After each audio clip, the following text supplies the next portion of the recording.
ওইখানে আমাদের বাগান, আর এই পাশে একজন মুরগি পোষেন, মোরগ মুরগি। আমাদের বাগানের সবাইকে স্বাগত জানাচ্ছি। আশা করছি ভালো আছেন সকলে। দক্ষিণ ফ্রান্সের সেইন্ট ক্রিস্টল গ্রামে আমাদের বাগান। এই বাগানের নাম পাখি বাগান, আর আমাদের ইউটিউব চ্যানেলের নাম ফ্রেঞ্চ বাংলা গার্ডেন। এই গার্ডেনে আমরা আজ কি করব? কিছু কাজ আছে, কাজ হবে আর রান্না খাওয়া দাওয়া হবে। তবে রান্নার সবটুকু দেখানো সম্ভব নয়। আজ খুবই সাধারণ খাবার হবে, তার কারণ আমরা এসেছি দুপুরের একটু আগে। ধনেপাতার বড়া, বেসন দিয়ে ধনেপাতার বড়া বাগান থেকেই। ধনেপাতার বড়া, ধনেপাতা এখন একটু হলুদ হয়ে যাবে আস্তে আস্তে। বৃষ্টির কারণে, বৃষ্টিতে কিন্তু কত উঁচু হয়ে গেছে এরই মধ্যে। ধনেপাতার বড়া বানাতে কি কি লাগবে? ধনেপাতা, বেসন, পেঁয়াজ কলি, না পেঁয়াজ পাতা, পেঁয়াজ কুচি করে দেবে। পেঁয়াজ কুচি করে দেবে, পেঁয়াজ কুচি। আর কি নেবে? ধনেপাতা আমার আগে পছন্দ ছিল না, এখন দেখি ভালোই লাগে ঘ্রাণটা। ধনেপাতার আর একটা গুণ পেলাম, মানে যাদের রক্তের প্ল্যাটিলেট কমে যায় তাদের জন্য এটা খুবই উপকারী, বিশেষ করে ডেঙ্গু হলে। আর এমনিতেও অনেকের কিন্তু রক্তের প্ল্যাটিলেট কমে যায় নানাবিধ কারণে। তো যেমনটা আমার কমে গেছে, অনেকটা কমে গেছে। তো ধনেপাতার খুব বেশি সেদ্ধ করে বেটে খেলে একটু বোধহয় উপকার কম পাওয়া যায়। যাই হোক, ধনেপাতা তো আমরা কাঁচাই খাই, কাঁচাতেই দেখলাম যে উপকারটা বেশি পাওয়া যায়। আর এই আমাদের বাগান যাপন।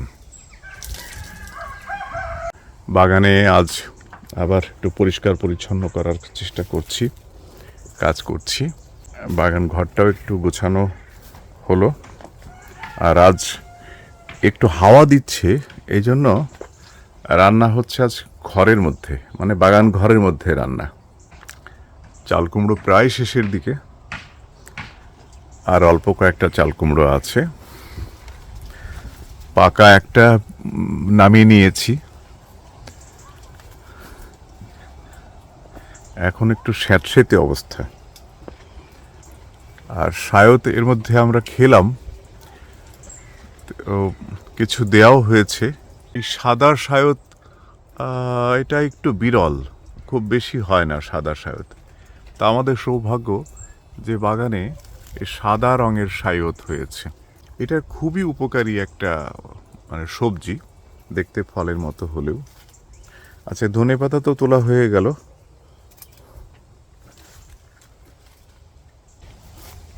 কত যে আরিকো মানে বিন পড়ে রয়েছে, তো এগুলো খুব শক্ত হয়ে গেছে, এগুলো খাওয়ার উপযোগী নেই।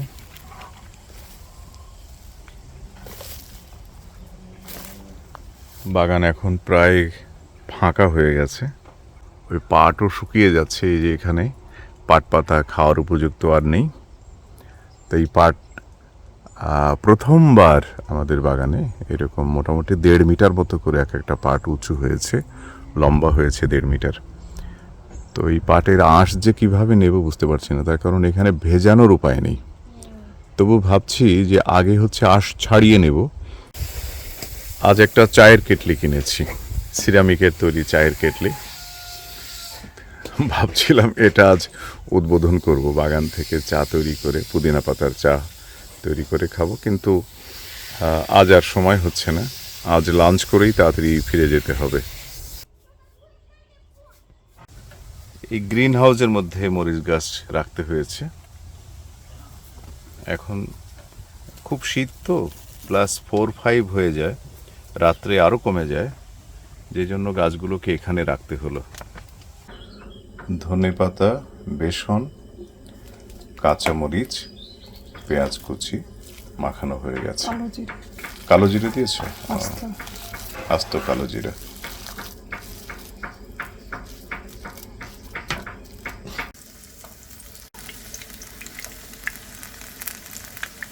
ধনেপাতার বড়া ভাজা হচ্ছে, ধনেপাতার বড়া। আমাদের বাগানের ধনেপাতা, বাগানের কাঁচামরিচ এবং বাগান থেকে নেওয়া হলো পেঁয়াজ। আর বেসন অবশ্য বাগানে হয়নি, এটা কিনে আনা। তো ধনেপাতার বড়া ভাজা খুবই সহজ। টাটকা ধনেপাতা, ধনেপাতা কুচোনো, পেঁয়াজ কুচোনো, বেসন, কাঁচামরিচ।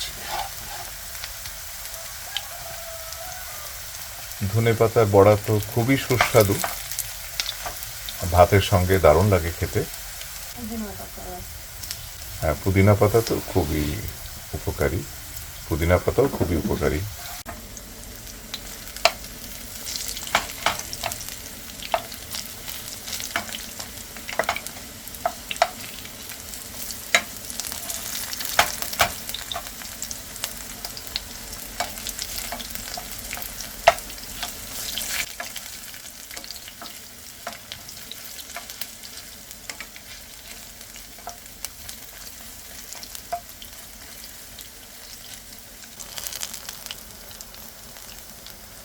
হয়ে গেল ধনেপাতার বড়া।